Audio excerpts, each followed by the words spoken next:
How to get a margin account on Webull. So you're thinking about margin trading on Webull. Maybe you've seen people talk about 4x leverage or shorting stocks. Maybe you just want more buying power. Either way, getting a margin account is pretty straightforward, but there are a few things you need to know before you dive in.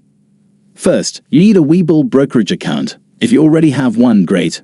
If not, you'll have to sign up and go through the usual identity verification.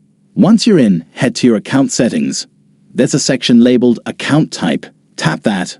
You'll see an option to switch from a cash account to a margin account. Hit Upgrade. Now here's the catch. Webull requires a minimum of $2,000 in your account to activate margin. That's not negotiable. If you don't have it, you won't get approved. Some users say they got margin access instantly after depositing the funds. Others had to wait a day or two for the system to update. Once margin is active, you'll see new features pop up. You can borrow money to buy stocks. You can short sell.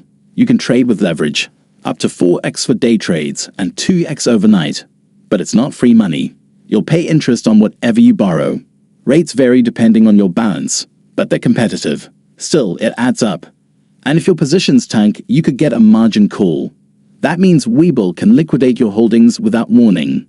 So yeah, it's powerful, but risky. People on Reddit and YouTube say margin trading on Webull is smooth once you're set up. The interface is clean. The margin balance updates in real time. You can see how much you're borrowing and how close you are to a margin call. Some traders love it for quick scalps or options plays. Others say it's too risky unless you really know what you're doing. A few folks even switch back to cash accounts after getting burned. So to sum it up, getting a margin account on Webull is easy. Just upgrade your account, deposit $2,000, and you're in. But don't treat it like free money. It's a tool. Use it wisely, or it'll bite you.